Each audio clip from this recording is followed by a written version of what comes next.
Now, we all know that Olympic athletes and elite athletes are faster than us. But have you ever actually stopped to think about why, or more specifically, how it is that they're faster than us? It comes down to a simple thing. Now, joking aside, I'm not talking about doping in this video. Some of the people that I'm featuring in this as examples have dubious pasts and for all I know might end up with dubious futures. I'm not talking about doping per se here, I'm talking about the physics reasons why people are actually faster than you. Physiologically, some of the reasons why they might be is down to doping. Obviously, most of it's down to training. But ultimately, there are two reasons why somebody is going to be faster than you. Let's have a look at what they are. Going to need these.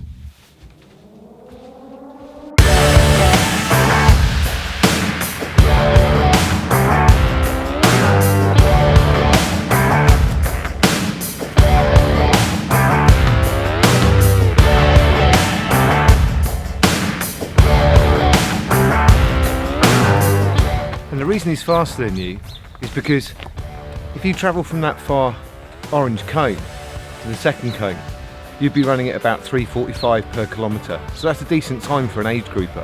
Whereas if you run from that first cone to the second cone, you'd be running 27:30 for 10k like Mo Farrah did at the 2012 Olympics.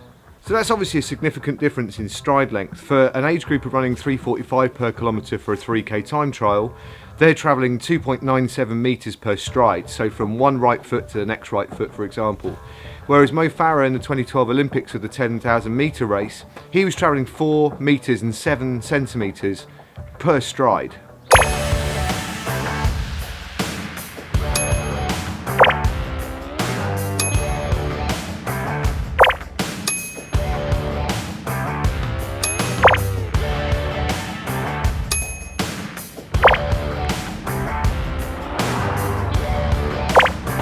So how does that actually equate? Well, over 5 strides, it's the difference between ending here or here.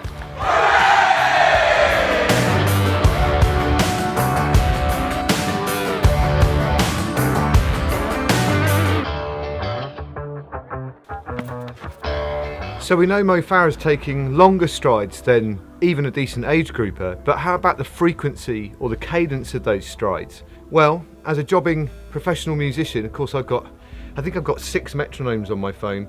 I'm going to play you the speed of the age groupers' strides per minute, which is 90.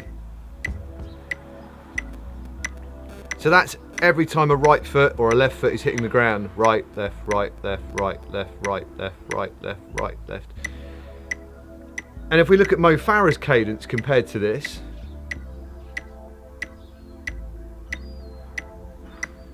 I don't know if you noticed, but it's pretty imperceptible.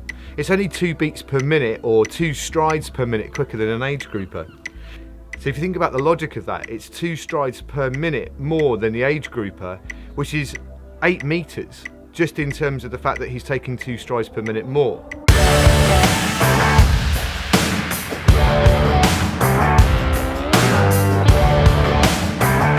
So when we put together Mo Farah and a good age grouper together next to each other and we compare the cadence and the stride length, this is the difference between running 3:45 for an average age grouper per kilometre. If you were to run against Mo Farah for a minute, he would be approximately 110 metres ahead of you after that minute, and he would be able to hold that for 10 kilometres, whereas our age grouper who's running 3:45 could only hold that for 3k.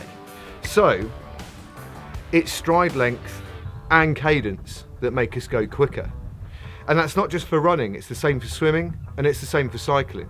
Let's take a look at the bike.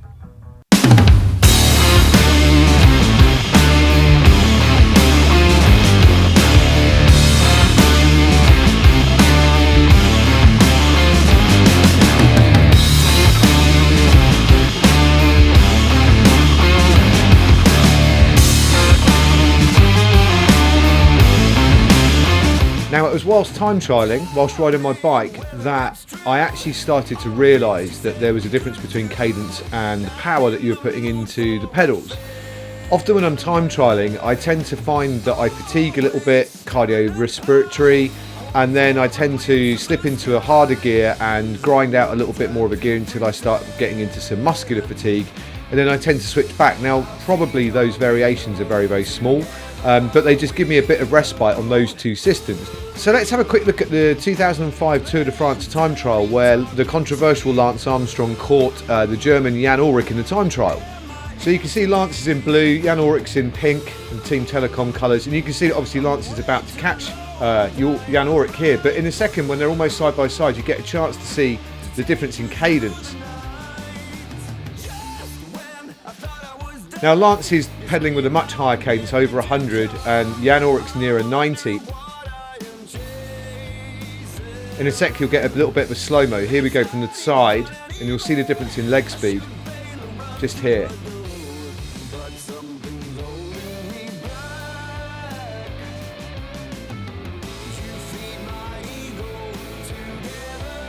So what you're seeing there is the decision to either use a cardiorespiratory system more than a muscular system, and obviously if you think about the type of doping that they were both accused of, or at least Lance actually admitted to, the doping that he was doing was helping his cardiorespiratory system, and the old East German approach to using muscle building, testosterone and steroids kind of fits what they're both doing in terms of cadence here.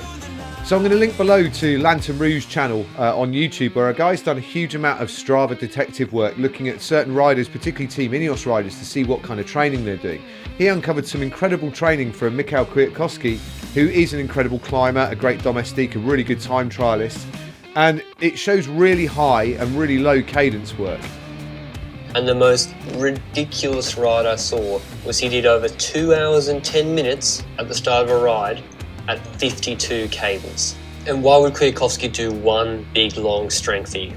To be honest, I don't really know. Maybe Ineos or he have decided that it's a way for him to build muscular endurance during the winter off season without taxing his sort of cardiovascular system, because he's doing extremely low wattage relative to his abilities, but still placing a muscular endurance strain on his legs. So there we go, we've got the same thing going on here. We've got gearing in cadence rather than stride length in cadence.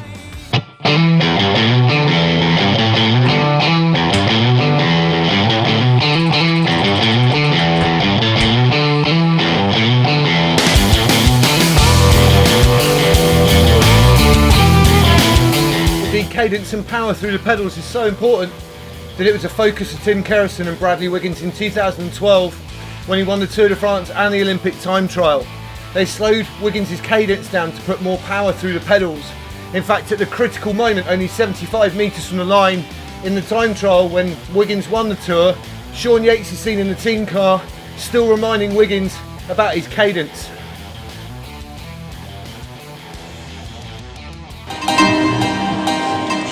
(16:49), that's 11 seconds quicker than Froome. Remember the little chicane here, nice line, flow through it. Now it is 1:15 over Chris Froome. You're making history here, come on. Wiggins superb.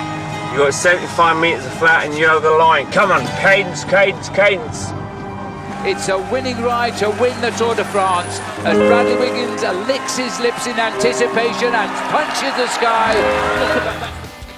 And astute observers amongst you will notice that as Wiggins comes across the line and punches the air just before it, he stops his bike computer to save all that vital information.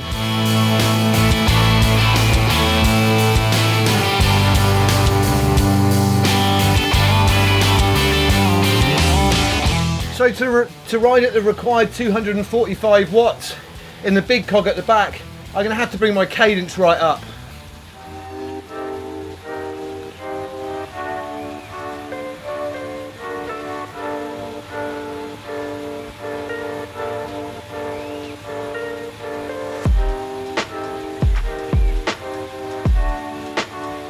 So I'm having to ride at 120 RPM to get close here.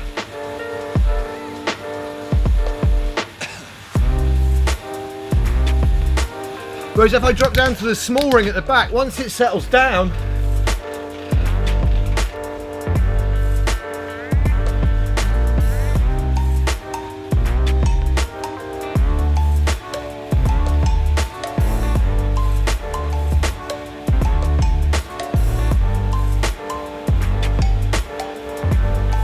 I can ride at the same watts for about 71, 75 RPM.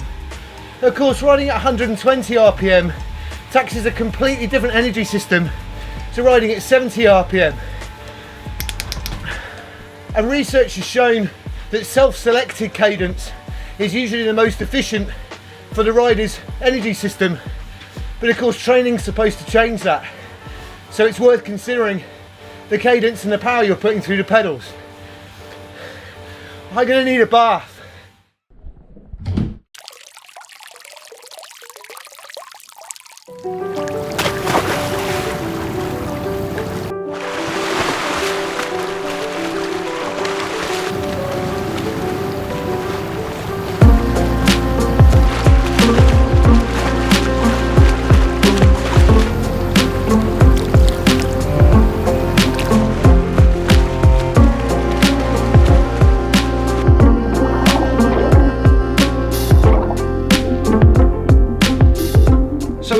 Going to the pool and being taught by the coach to do drills, and of course it's a very technical sport, swimming.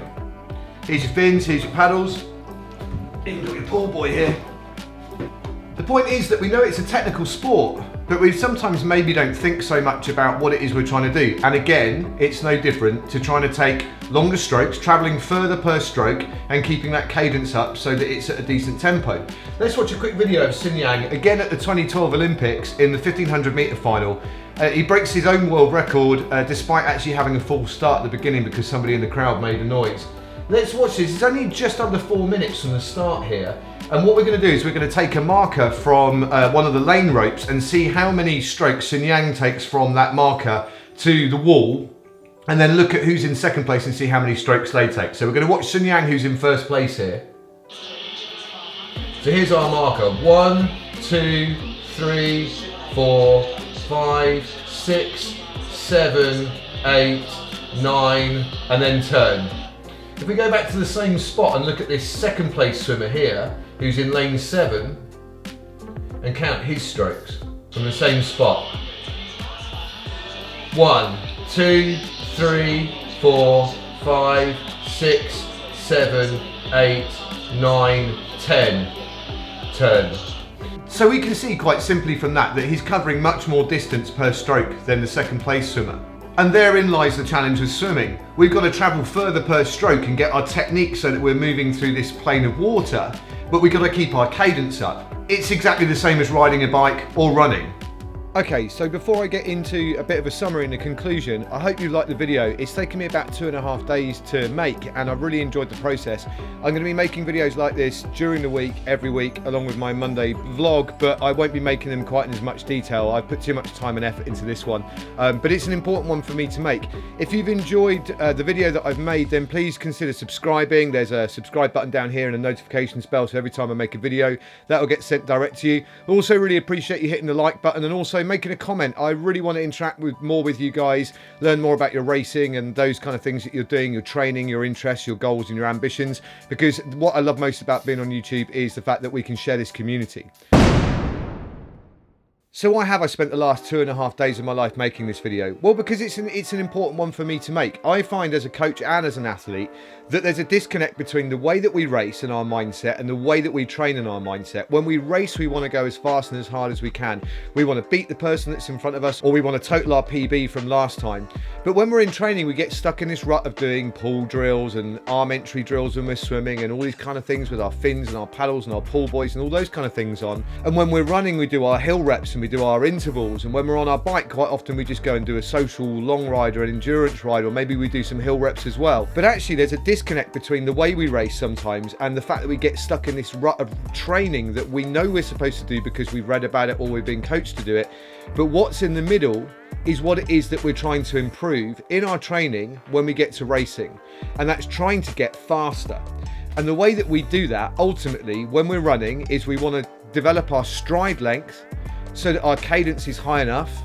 We want to, on the bike, make sure that we can turn a harder gear at a decent cadence. And when we're swimming, we want to travel further per arm pull, again at a decent cadence. Now, if you want to get into some of the mechanics of these things, there are loads of coaching books and loads of training books out there. And I'm going to spend the next couple of weeks going through some of my favorite books. But I've broken down what I think are the 4 most key books for each discipline and triathlon if you're interested in things beyond interval sessions and things like that. This is just going to be a quick overview of 4 of my favourite books. I'm not going to go too much detail because I'm going to do that in a bit more detail over the next couple of weeks, but here they are. Steve Magnus's Science of Running book goes way beyond anything I've ever read before. It's the most detailed, most influential book I've ever found to do with both training and the mechanics, the biomechanics and the psychology of racing. Faster by Michael Hutchins. Michael Hutchins was a brilliant British TTer. He also made an attempt at the hour record, which is also a good book of his. I think it's called The Hour. This is a brilliant book that goes into detail about time trialing and riding your bike as fast as you can. Now, swimming books are a bit of a nightmare to try and find decent ones, but Sheila Tormina has written a great book here that details everything focusing on the catch and the pull. It's all about getting yourself through the water. And finally, another book called Faster by Jim Gowley. Now, this is focused on triathlon, and this is basically physics. This is basically about how we get from A to B as fast as possible, not necessarily about the training, but more about the obstacles we face that are from the world. So there we are. Next time you're out training, just remember what it is that you're trying to develop. I'm going to go into some of these things in a training sense in more detail over the next couple of years, hopefully. But there we are. I've enjoyed making this video. It's been a lot of fun. Don't forget to hit subscribe here. There are also a load of other triathlon videos that I've been making this year, which are my vlogs. And I'll see you on Monday. Cheers.